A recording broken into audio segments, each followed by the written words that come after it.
Greatness rarely announces itself with certainty.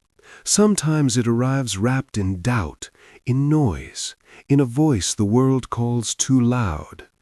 Before the titles, before the lights, there is a human being standing alone with belief as their only shield. Muhammad Ali was never just fighting opponents. He was standing inside a deeper psychological ring, where identity is questioned, confidence is punished, and self-belief is mistaken for arrogance. To witness his story is to confront a quiet truth about the human mind, that believing in oneself before permission is given often feels like isolation. This is not a story about boxing. It is a study of courage, identity, and the cost of being certain in an uncertain world. Every journey toward greatness begins with a quiet recognition, a moment when a person senses they are not shaped to fit the room they stand in. For Muhammad Ali, this awareness arrived early, not as confidence, but as clarity. He noticed how his presence unsettled people, how his certainty disrupted comfort. The world prefers humility that asks permission. Ali's belief did not ask, it declared. This recognition carried both power and loneliness. To see oneself clearly before the world agrees is a psychological weight few are prepared to carry. Yet this moment becomes irreversible. Once the mind recognizes its own potential, pretending otherwise feels like betrayal. Defiance is rarely born from rebellion alone. It often grows from being unheard.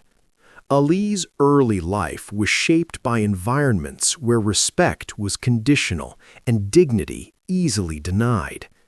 In such spaces, identity becomes something one must protect deliberately. Psychologically, this creates a deep internal contract, a promise to never shrink. His words, his posture, his certainty became armor, not to dominate, but to survive. When the world repeatedly questions your worth, the mind learns to answer loudly. Defiance, then, is not resistance for its own sake.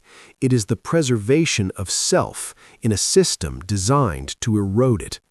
Confidence is often misunderstood as ego.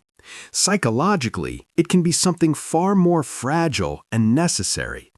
Ali's declarations were not performances, they were reinforcements. Each spoken belief strengthened neural pathways of certainty under pressure. This is how the mind protects itself from doubt, through repetition, identity anchoring, and self-definition. In hostile environments, silence can fracture belief. Speech becomes stability. By naming himself the greatest, Ali was not elevating above others, he was reminding himself who he needed to be when fear arrived. Confidence in this light becomes a form of mental survival. Public strength does not erase private conflict. Behind the bravado lived a human nervous system absorbing constant scrutiny. Expectation tightens the chest. Visibility amplifies vulnerability. Ali carried the psychological tension of being watched, waiting for failure. The mind, under such weight, oscillates between certainty and doubt. Maintaining belief becomes labor. There is exhaustion in always standing tall, yet stepping down feels impossible when identity is tied to resilience. This inner battle is silent but relentless, the struggle to remain authentic while the world waits for collapse. There comes a moment when movement no longer feels like progress. For Ali, that moment arrived as a refusal, to step aside rather than forward. Psychologically, this is a profound shift, choosing self-respect over momentum. The human mind fears loss more than misalignment. Yet Ali chose alignment. In doing so, he disrupted the expectation that greatness requires compliance. Stillness became strength. Silence became statement. This stand was not rooted in defiance alone, but coherence, the alignment between belief, values, and identity. Such moments redefine greatness as internal consistency rather than external reward. Time alters the shape of identity. What once needed to be loud slowly learns to be still. Ali's later years reveal a psychological softening, not weakness, but integration. The self no longer requires constant defense when it feels internally secure. Strength becomes quieter. Certainty becomes gentler. This integration reflects a mind no longer divided between performance and truth. The battles fade, but meaning deepens. Here, greatness matures into peace, not the absence of struggle, but the acceptance of it as part of being human. Identity settles into something unshakable and whole. What remains after the noise fades is not victory, but resonance. Ali's legacy lingers not in titles, but in permission.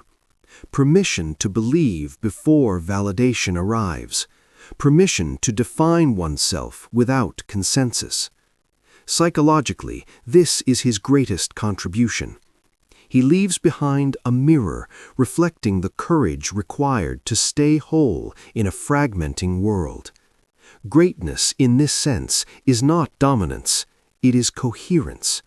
To live aligned with belief even when misunderstood. In remembering Ali, the mind is reminded of a quiet truth, that being yourself fully is the bravest act of all.